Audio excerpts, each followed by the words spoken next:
Suzana Richthofen, Champinha, Marcola, Fernandinho Beiramar e Lula. Qual que é a semelhança entre eles? Todos puderam dar entrevista na cadeia, presos, criminosos. Enquanto isso, nós temos aqui ao lado o presidente Bolsonaro, que deveria estar aqui, mas não está por uma medida tomada pelo ministro Alexandre de Moraes. Que tipo de liberdade nós estamos construindo para o nosso presente e para o nosso futuro? Quando vocês irão acordar? Eu falo vocês porque nós somos um povo. OAB, jornalistas, pessoas que estão aqui nesse congresso, presidentes dessa casa. Ninguém vai acordar para, de fato, o que está acontecendo? Não é uma luta aqui em defesa do Bolsonaro e direita somente, não. É uma defesa da liberdade.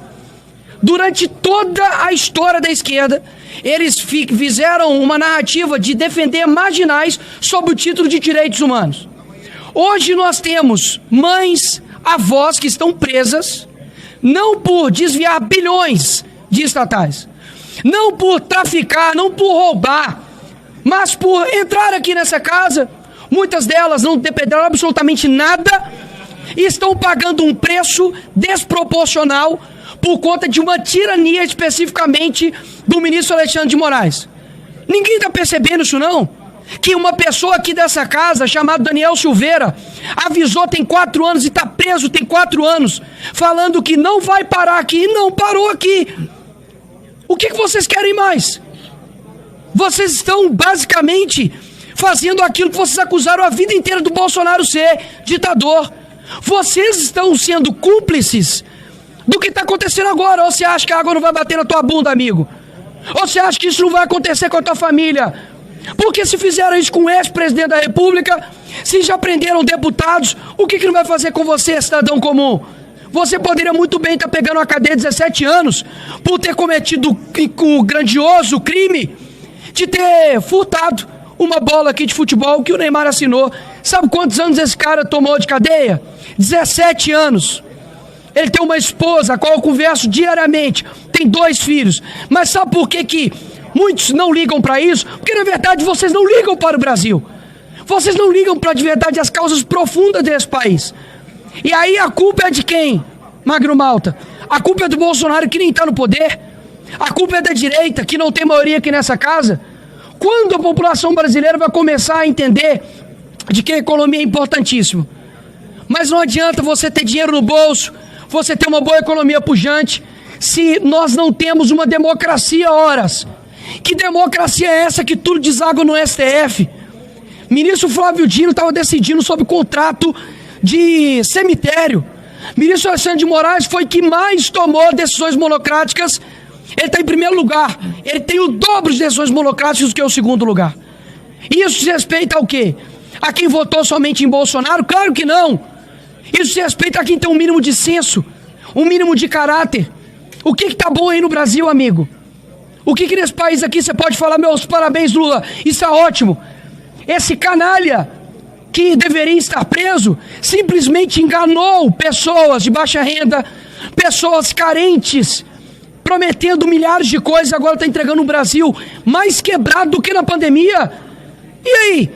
E se não fosse Bolsonaro durante a pandemia, para poder olhar para o trabalhador? Porque eu não sei vocês, mas eu não tenho memória curta, Sóstenes.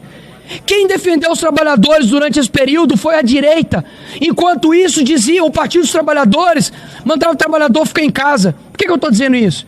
Porque chegou a hora não de colocar aqui um rótulo. Eles estão aqui defendendo somente o Bolsonaro ou a direita. Não, nós estamos defendendo até você, jornalista de esquerda. Porque eu estou defendendo até a liberdade de você ser um idiota. Não tem problema, ser idiota nesse Brasil não é crime. Se fosse crime, a Dilma teria pegado prisão perpétua. Agora, o que nós estamos defendendo aqui? Que você, cidadão brasileiro, possa ter um país digno, o que nós não estamos tendo agora. E o Bolsonaro é a representatividade disso, é o símbolo disso. Pode falar o que quiser dele, mas ele não desviou bilhões de estatais. Ele não tomou condenação de 400 anos como o Sérgio Cabral. Ele não foi condenado por corrupção passiva e lavagem de dinheiro como o atual presidente Lula. Ele, enquanto presidente, negociou com a Rússia, negociou com os Estados Unidos. Enquanto isso, o bandido do presidente Lula, que falava antes das eleições que resolveria uma guerra com uma conversa de bar e uma cerveja, agora está querendo botar a culpa de tudo que está acontecendo economicamente no Brasil nas costas de quem nem está mais no comando desse país. A minha preocupação não é com eleições somente. A minha preocupação chama-se gerações. O que nós vamos fazer agora vai ecoar por toda a eternidade. A decisão que você está tomando agora de ficar ao lado certo ou ficar ao lado errado, você vai ser cobrado por isso. Porque no fim das contas, todo mundo aqui tem uma família, todo mundo aqui quer um Brasil seguro, quer um Brasil com saúde, quer um Brasil com educação. Agora eu te pergunto, ano que vem, 18 anos de poder do PT, você vai continuar tomando as mesmas medidas esperando resultado diferente? Você acha que eu estou aqui simplesmente para poder bater o dedo aqui e ganhar voto? Claro que não. Todo mundo aqui está por algo maior do que ele mesmo. Todo mundo aqui está com um processo nas costas, pode ser preso, não por corrupção, não por rachadinha, não por desviar milhões de reais, mas por falar a verdade. E aí, eu pergunto, qual que vai ser a decisão da população brasileira? Ficar amedrontado de não ir para as ruas ou enfrentar um covarde? Ele não tem legitimidade. Quem tem legitimidade, quem teve voto foi essa casa. Ou seja, nas próximas semanas, eu confesso que a nossa intenção é realmente elevar o nível desse jogo. Não vou falar como, mas é elevar o nível desse jogo, porque é muito fácil. Nós, como jogadores, fazer o gol e quando o jogo acaba, vem o juiz sem um voto e fala que o jogo acabou e, na verdade, o outro time que ganhou. É muito fácil governar dessa forma, diluindo, extinguindo a oposição. Que o Brasil hoje entenda que o que a gente vai fazer agora vai definir os próximos 20, 30 anos do nosso país chamado Brasil. E aqui eu falo por mim, pelas crianças, pelos adolescentes, por muitos que saíram às ruas no Brasil para poder tirar uma também que fazia parte desse consórcio, que está com seu coração verde e amarelo e não desistiu desse Brasil, porque o Brasil não é deles, esse Brasil é nosso. Decidimos que a pauta do Senado será o impeachment do senhor ministro do Supremo Tribunal, Alexandre de Moraes. Será a pauta que a oposição vai trabalhar nos próximos dias. Foi por culpa dele que nós estamos sendo tarifados. Todas as decisões dele já estão comprovadas que violaram direitos humanos. Ontem, sexta-feira, 2 idosas estão voltando para a prisão. Uma de 71 anos de idade e outra de 74 anos de idade. É ou não é violação de direitos humanos? Como é que o mundo está vendo as decisões do ministro Alexandre? Nós tivemos uma mãe, uma esposa, que teve o seu salário congelado. O marido foi condenado e ele congela o salário da esposa para que os filhos não tenham alimentos. Crianças com menos de 10 anos. É ou não é violação de direitos humanos? O Senado entende que as decisões do ministro Alexandre provocaram perplexidade em todo o mundo. O mundo inteiro está olhando, que está havendo uma violação de direitos humanos jamais visto na história do Brasil na última república. Então o Senado decide que a pauta única da oposição será a votação imediata do impeachment do ministro Alexandre de Moraes, para que assim possamos salvar a economia do Brasil e para que a nação possa ter aí um sossego nos próximos anos. Por quê? A culpa de tudo, com certeza, é Alexandre de Moraes e presidente Lula. Eu gostaria de chamar a atenção desse momento, porque ele é muito importante. E os senhores senadores que estão longe, mas a minha fala tem direção para suas famílias, para eles, porque esse é um momento de se redimir. Redimir diante da omissão, do medo, da covardia do Senado da República. Desde o meu primeiro mandato, eu denunciava aquilo que chamava de ativismo judicial. Eles se calaram, se omitiram. Se hoje existe um monstro chamado Alexandre de Moraes, a culpa é do Senado. Alexandre de Moraes é um estelionato, é uma falsidade ideológica, é uma mentira, e o Senado da República o sabatinou. O Senado da República ouviu o que ele disse, e isso está gravado.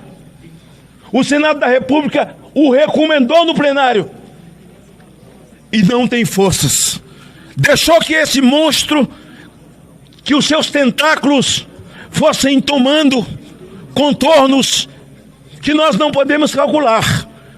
E hoje, nós botamos na conta de Alexandre de Moraes aquilo que está na conta de todos. Assinei a semana passada com o senador Girão e outros o impeachment de Carmen Lúcia, o impeachment de Gilmar Mendes. Aliás, é esse que disse que sem o Supremo não haveria Lula. Eles tiraram um condenado da prisão e colocaram na presidência. Esse mesmo ministro foi quem disse: no Brasil existe uma cleptocracia. Ele tirou o cleptocrata da prisão. E hoje, alinhado ao eixo do mal, a sua ideologia sentada no Palácio do Planalto, se alinhou ao eixo do mal, que eles tinham tanto sonho para chegar no time de cima do eixo do mal: o Irã, a China, a Rússia. E a mim me parece que ele é muito mais um laranja da China.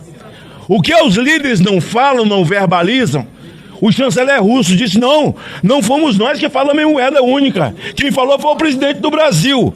Eles põem ele para falar. É como Alexandre. Ele é o megafone do Supremo. Então o que nós temos no Brasil? Um conluio do Supremo Tribunal Federal com esses ideológicos que hoje dirigem o país. O que nós temos que fazer ao Senado? Falou aqui a senadora Damares. Nós temos que impeachment Alexandre de Moraes, mas temos que impeachment a ministra. Ela disse que o Brasil tem 213 milhões de pequenos tiranos. Tirano é a senhora. Imagine nós falando isso. Como isso ia repercutir?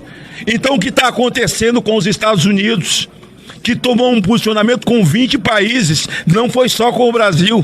O Brasil está pagando por ter um ideológico, um comunista no poder e que tem um nanismo diplomático. Se alinhou com o eixo do mal, verbaliza o que quer o eixo do mal e o brasileiro vai pagar. Nós vamos pagar. E eles estão mentindo, tentando colocar na conta de um inocente. Eu sou o autor da tornozeleira eletrônica.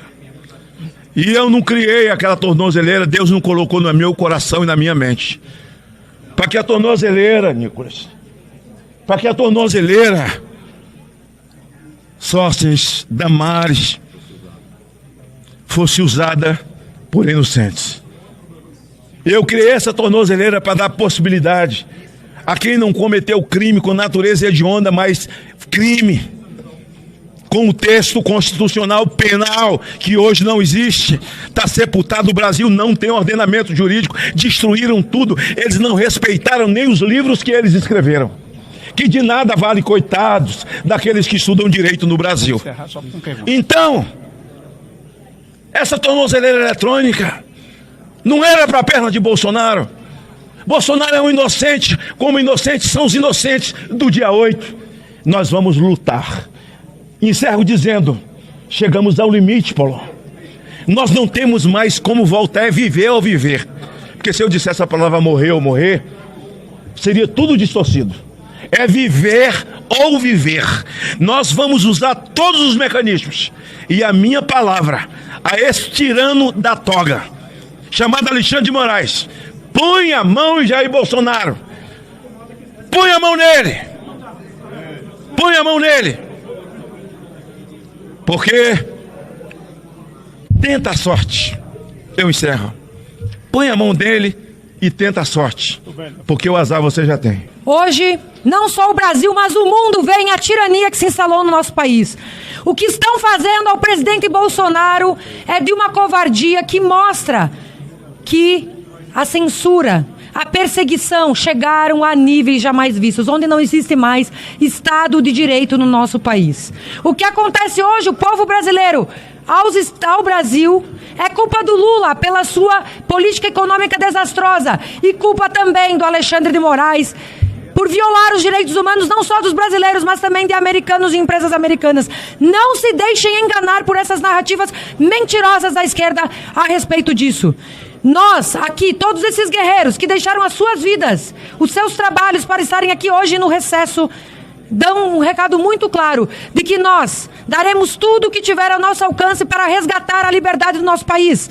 O nosso suor, as nossas lágrimas e até mesmo a nossa vida. Liberdade ao povo brasileiro já!